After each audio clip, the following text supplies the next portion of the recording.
R15 आधारित street naked को कई अपडेट मिलते हैं। यह अब ऐसा है। यामाहा मेट्रिकटन 15 को किसी परिचय की आवश्यकता नहीं है, क्या ऐसा है? यह R15 V4 का स्ट्रीट नेकेड सिबलिंग है और इसे हाल ही में अपडेट मिला है। मेट्रिकटन 15 संस्करण 2.0 जैसा कि इसे कहा जाता है में कुछ उल्लेखनीय बदलाव हैं और उनका मोटरसाइकिल के दिखने और चलाने के तरीके पर काफी प्रभाव पड़ा है। डिजाइन और विशेषताएं। यामाहा मेट्रिकटन 15 वर्जन 2.0 के बॉडी पैनल बिल्कुल पहले जैसे ही हैं। नए कलरवेज की शुरुआत ने मेट्रिकटन 15 की उपस्थिति को बढ़ाया है। और कैसे? हमारी परीक्षण बाइक सियान ब्लू रंग की है और यह मोटरसाइकिलों के समुद्र में अलग दिखती है। रंगीन पहिए इसके प्रभाव को बढ़ाते हैं। यदि आपको लगता है कि यह भड़कीला है तो मेट्रिकटन 15 अन्य अपेक्षाकृत सूक्ष्म रंगों में भी उपलब्ध है। व्यक्तिगत रूप से मुझे लगता है कि मेट्रिकटन 15 पिछली बाइक की तुलना में काफी बेहतर दिखती है क्योंकि रंग इस मशीन के चरित्र में जुड़ जाते हैं और नया यूएसडी फोर्क फ्रंट एंड को अधिक मस्कुलर बनाता है। आगे बढ़ते हुए मेट्रिकटन 15 संस्करण 2.0 पर अन्य अपडेट में रिवर्स एलसीडी इंस्ट्रूमेंट क्लस्टर शामिल है जो अब ब्लूटूथ कनेक्टिविटी की सुविधा देता है और इनकमिंग या मिस्ड कॉल अलर्ट, एसएमएस और ईमेल नोटिफिकेशन और फोन बैटरी स्तर प्रदर्शित करता है, लेकिन कोई नेविगेशन संकेत नहीं देता है। हालांकि उपरोक्त सभी अपडेट का स्वागत है, मैं चाहता हूं कि यामाहा गुणवत्ता पर भी अधिक ध्यान दे। हमारे परीक्षण के दौरान सामने का एक संकेतक डंठल ढीला हो गया था और प्लास्टिक की कुछ गुणवत्ता मानक के अनुरूप नहीं थी। और मुझे हॉर्न और इंडिकेटर स्विच के रिवर्स प्लेसमेंट के बारे में भी न बताएं, जो एक बड़ी परेशानी है। सवारी और संचालन। यामाहा R15 संस्करण 4.0 को मिले सबसे बड़े अपडेट में से एक यूएसडी फोर्क था और हमें यह देखकर खुशी हुई कि MT15 संस्करण 2.0 को भी वही इकाई मिलती है। वास्तव में पिछले मेट्रिकटन 15 के विपरीत, जिसमें सस्ते बॉक्स सेक्शन स्विंग आर्म के साथ फिट होने के कारण कम कजिन ट्रीटमेंट मिला था, मेट्रिकटन 15 के नवीनतम संस्करण में R15 संस्करण 4.0 के समान ही एल्यूमीनियम स्विंग आर्म मिलता है। इन बदलावों के अलावा यूएसडी फोर्क के माउंटिंग पॉइंट में बदलाव के कारण व्हील बेस को भी 10 मिमी कम कर दिया गया है। उपरोक्त सभी परिवर्तनों ने इस मोटरसाइकिल की सवारी और हैंडलिंग के तरीके में उल्लेखनीय सुधार लाए हैं। मुंबई की उबड़-खाबड़ सड़कों पर गाड़ी चलाते हुए आपको एहसास होता है कि सस्पेंशन सख्त है, लेकिन परेशान करने वाला नहीं है। हालांकि यह बदलाव सामने वाले हिस्से से बेहतर अनुभव और प्रतिक्रिया के रूप में आता है, खासकर कोनों के आसपास। यह आपको अधिक गति ले जाने की अनुमति देता है क्योंकि बाइक एक इच्छित लाइन से चिपकी हुई महसूस होती है। बाइक के बेहतर तरीके पुरानी बाइक से एक बड़ा कदम हैं, जिसे जोर से धकेलने पर थोड़ी घबराहट महसूस होती थी। यहां तक कि त्वरित दिशा परिवर्तन भी पहले की तुलना में अधिक निश्चितता के साथ भेजे जाते हैं।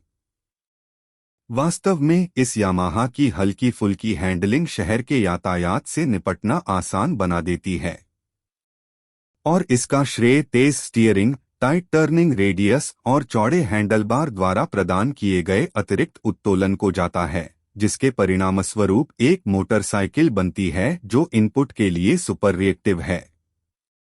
ब्रेक की बात करें तो सामने से बाइट और फीडबैक अच्छा है, लेकिन मैं समझ नहीं पा रहा हूं कि यामाहा अभी भी पीछे की तरफ ABS क्यों नहीं देगी। हमारी खराब सड़क की स्थिति और भारत में सवारों द्वारा रियर ब्रेक का बहुत अधिक उपयोग करने की प्रवृत्ति को देखते हुए घबराहट या आपातकालीन ब्रेकिंग के तहत पिछला पहिया लॉक होने से व्यक्ति नियंत्रण खो सकता है। इतनी महंगी बाइक में डुअल चैनल ABS होना चाहिए। प्रदर्शन और ईंधन अर्थव्यवस्था। मेट्रिक टन 15 का इंजन हमेशा से ही एक रत्न रहा है और जो हमें पसंद है वह है इसका अविश्वसनीय परिष्कार। अधिकांश रेव रेंज में यह सुचारू रहता है।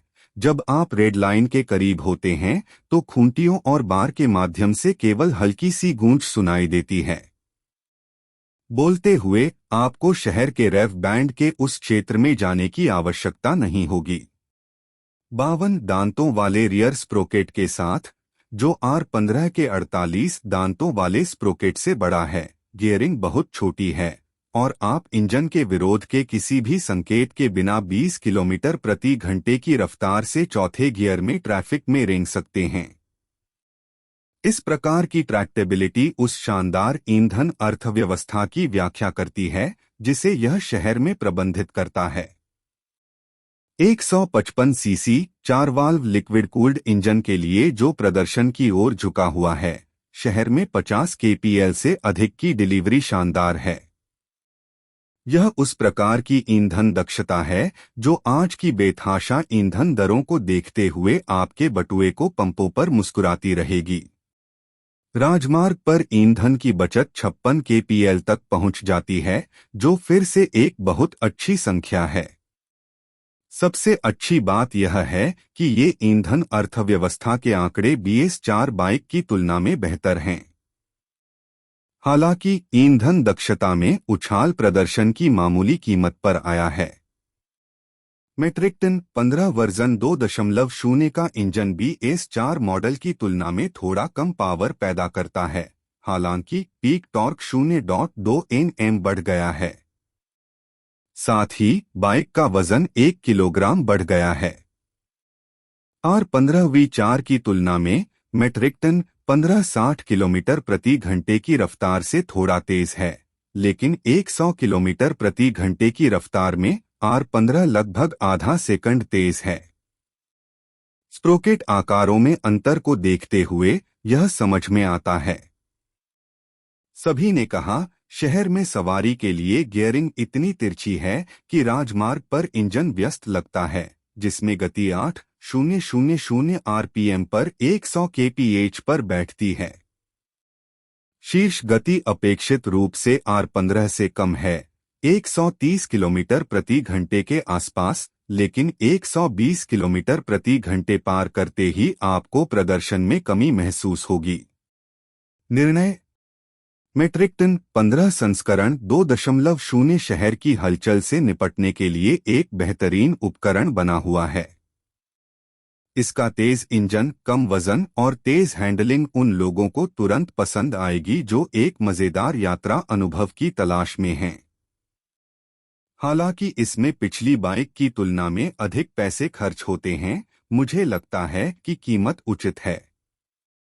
1.6 लाख रुपए एक्स शोरूम पर मेट्रिक टन 15 पुरानी बाइक की तुलना में लगभग 13,000 रुपए अधिक महंगी है, लेकिन अभी भी खुद को अच्छी स्थिति में पाती है। KTM 125 ड्यूक जैसी बाइक पावर में कमी के बावजूद 15,000 रुपए अधिक की मांग कर रही है। विशेषताएं: क्या आपको एक ऐसी सड़क की आवश्यकता है जो अच्छी दिखे, शहर के लिए पर्याप्त प्रदर्शन और बढ़िया ईंधन अर्थव्यवस्था प्रदान करे?